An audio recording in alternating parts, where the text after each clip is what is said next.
Okay, let's go. Where are we going?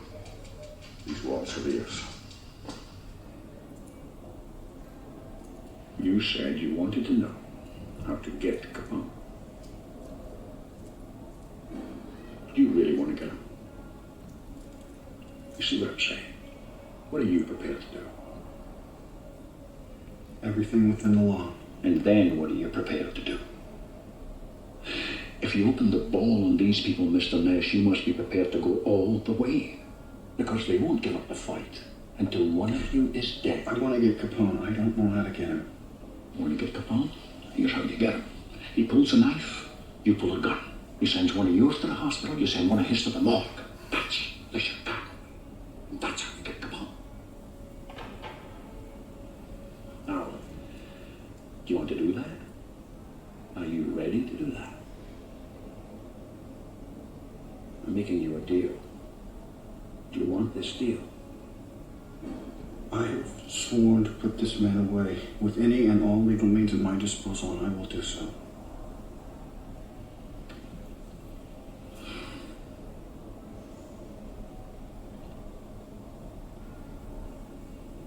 Well, the Lord hates a coward.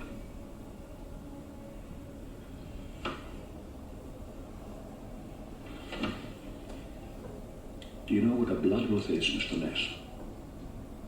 Yes. Good, because you just took one.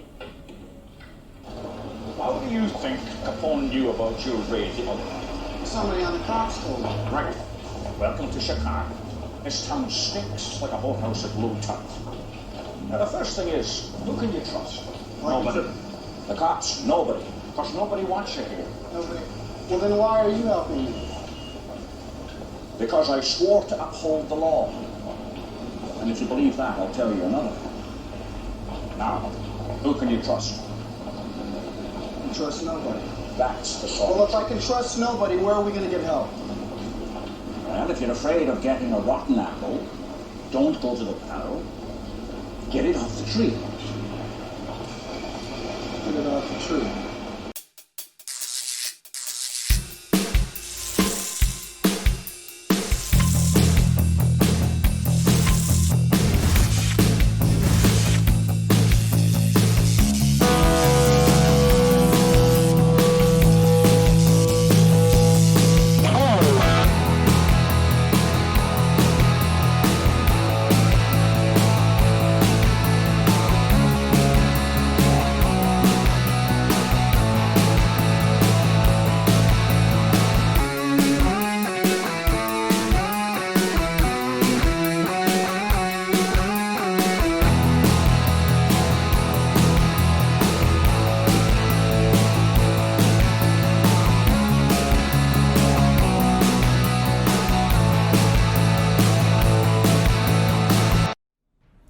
What's going on, ladies and gents in Cyberland? Coming at you with another film review. This time we're moving on to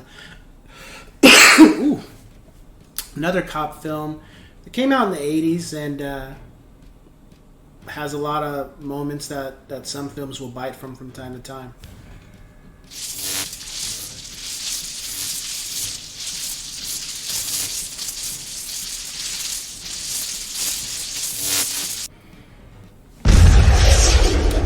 Untouchables.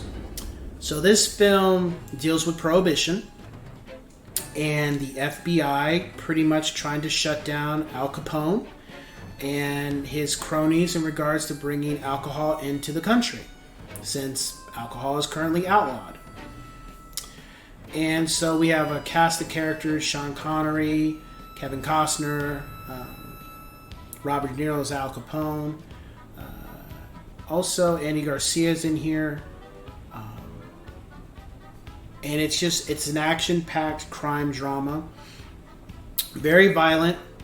Some scenes, I do know, I've read that one scene with Al Capone actually did occur. He was known to be very vicious with his underlings if they didn't do what they were supposed to do. As far as entertaining qualities, it was great.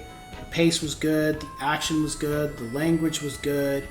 And I mean language like just the kind of things that probably would be said at the time was pretty accurate. The scenery of Chicago was great. There wasn't anything I did not like about this film.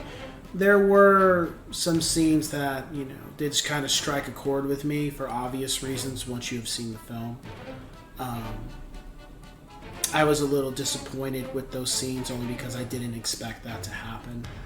But, you know, unfortunately, you know, not everybody makes it out in films as much as you would like it to be. And unfortunately, you know, some people go out worse than others. So that thing always kind of bothered me about the film. But I still enjoyed it nonetheless. My favorite things about it was really just the cast of characters. The action was great, but that wasn't the main reason of what made the film great. It was the music, and it was the cast, and just overall the theme of good versus evil. You know, good guys trying to stop the bad guys. My rating for the film would be a 10 out of 10 yes sirs. I would say if you've never seen it, check it out. It's a roller coaster of fun. It's not anything that's boring. It's just pretty violent, pretty in your face. So I would say check it out. And for its time, when it came out in the 80s, it did its justice. You know, it's an 80s flick. You can kind of get a little vibes of that. And a couple of the scenes are pretty reminiscent to where other films, like I've said, have utilized it because of these angles of the shots and stuff and what was involved in those scenes. I don't know if there's too much more to say about it. You do see some of... kind of you have a threshold where the heroes still are heroes, but they end up having to do things sometimes to get their point across that they probably wouldn't have done before certain instances. And they are willing to do what they have to do to put Capone away at a certain point. It's one thing you start to notice with the film. They try to be upstanding and doing the right thing, and then it gets to a point where they get tired of the corruption and the crookedness and how the bad guys are able just to run around, that they finally start doing some things somewhat unethical to get the point across that they're not going to take no shit off Capone or his guys for that matter. So that was pretty funny and very enjoyable to watch. So with that being said, I'll catch you guys on the next one. Take care.